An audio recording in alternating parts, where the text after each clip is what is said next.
So Indian aesthetics എന്താണ് ഉദ്ദേശിക്കുന്നത്? Indian aesthetics എന്ന് പറഞ്ഞാൽ എന്താ?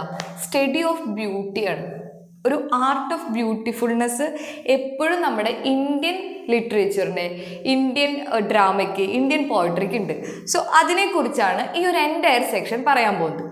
സോ ഫസ്റ്റ് തന്നെ ഡ്രാമയിൽ നിന്നാണ് തുടങ്ങുന്നത്. സോ നമുക്ക് എല്ലാവർക്കും അറിയാം ഡ്രാമ എന്താണെന്ന് അല്ലേ? Drama is a literary composition.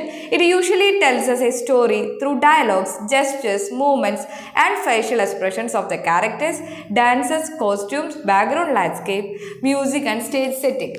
So drama എന്ന് പറയുന്നത് എന്താണ്? Drama is a literary composition. Drama എന്ന് പറയുന്നത് ഒരു ലിറ്റററി കമ്പോസിഷൻ ആണ്. Then it usually tells us a story through dialogue. ഡയലോഗിലൂടെയാണ് സ്റ്റോറി പറയുക, അല്ല ഒരു കഥ പറയുന്നത് ക്യാരക്ടേഴ്സിൻ്റെ ഡയലോഗ്സിലൂടെ ആയിരിക്കും. ദെൻ ജെസ്റ്റേഴ്സ്, അതേപോലെ ക്യാരക്ടേഴ്സിൻ്റെ മൂവ്മെൻറ്റ്സിലൂടെ ആയിരിക്കും. ദെൻ ഫേഷ്യൽ എക്സ്പ്രഷൻ, മുഖത്ത് വരുന്ന മുഖഭാവങ്ങൾ. നമുക്കറിയാം നവരസം, നമ്മളുടെ ഉദയനാണ് താരത്തിൽ ജഗതി പറയുന്നുണ്ട് നവരസം, പിന്നെ അദ്ദേഹം ഇൻവെൻറ്റ് ചെയ്ത കുറേ രസങ്ങളെക്കുറിച്ച്.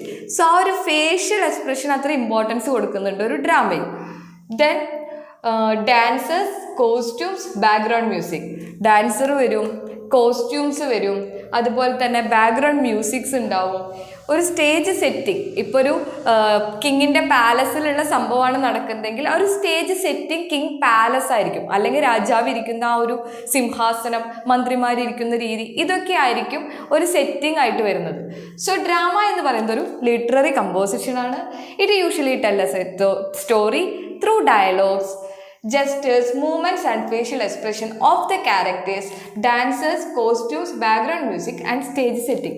So it is important to study എന്താണ് ഡ്രാമ എന്ന് നിങ്ങൾ കൃത്യമായി പഠിക്കണം.